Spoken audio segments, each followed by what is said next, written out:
Welcome to the Explainer.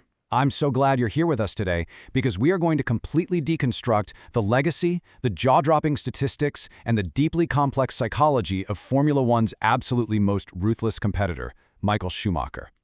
We're going to dive strictly into the historical record to figure out exactly how this man built a literal empire on the racetrack. Let's get right into it. Okay, to kick things off, let's anchor ourselves to this staggering number right here, 7. A record-setting 7 world championships. This is a milestone that completely redefined what was even possible in modern motorsport. It really proved that the human element could just utterly dominate what is otherwise a highly technical sport. But before we map out his entire chronological journey, consider this quote from one of his peers. He was like the reference, the guy you needed to beat. If I have to describe him in one word, he will be a hero. That is exactly how his own competitors viewed him. I mean, think about that. He wasn't just another fast driver on the grid. He was literally the ultimate benchmark of greatness that everyone else measured themselves against. So here's our roadmap for the Explainer. We'll start with the making of a legend, then move into Act 1, Benetton Brilliance, Act 2, Ferrari Rebuild, Act 3, Ferrari Dynasty, and finally wrap up with his legacy beyond the track. Section 1. The Making of a Legend. From Karting to F1. So Schumacher actually came from incredibly humble beginnings. His dad was a mechanic and his mom ran a karting canteen.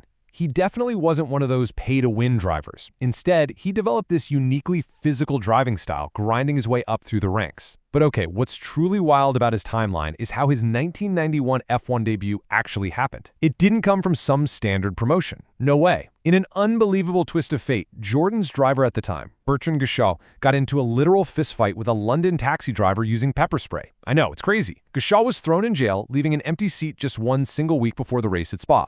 So Schumacher gets slotted in, driving a car he's never driven, on a track he's never raced, and what does he do? He qualifies 7th and instantly electrifies the entire paddock. Section 2. Act 1, Benetton Brilliance. Moving right along into the early 90s, Schumacher's aggressively fast style found a perfect home at Benetton, which made him the youngest double world champion by 1995. But his time there brilliantly illustrates the whole flawed hero narrative of those early years. If we just look at the data neutrally, we really see two distinct sides to the man. On the one hand, undeniable pace. He won 8 out of the 10 races he actually finished in 1994. But on the flip side, heavy controversy. That exact same year, he was disqualified for ignoring black flags at Silverstone, and he ultimately secured the championship after a highly debated collision with Damon Hill in Adelaide. Oh, and that was followed by yet another disqualification for having a worn wooden skid plank under his car. So it's safe to say his incredible speed was undeniably coupled with heavily scrutinized, super aggressive tactics.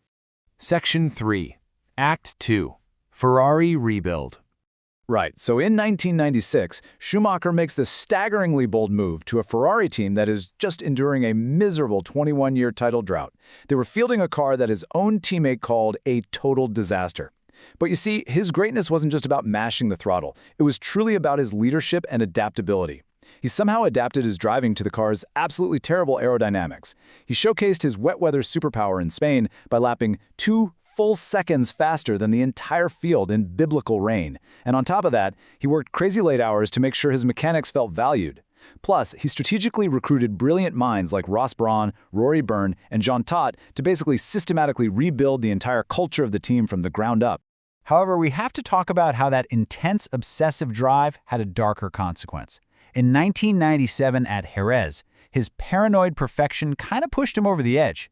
Leading the championship by just one single point, he deliberately rammed into Jacques Villeneuve's Williams during a pass. The FIA's response was completely historic. Schumacher was unanimously disqualified from the entire season. It's really a stark reminder that, as good as he was against the rest of the grid, his biggest opponent was very often his own mind, just pushing his competitiveness one step too far. Section 4. Act 3. Ferrari Dynasty. Starting in the year 2000, everything just clicked. The reliability issues were solved, the team culture was perfectly dialed in, and Schumacher embarked on an absolutely unstoppable reign. 100%. By 2002, Schumacher achieved a total anomaly in modern motorsport. Get this, he finished on the podium in 17 out of 17 races.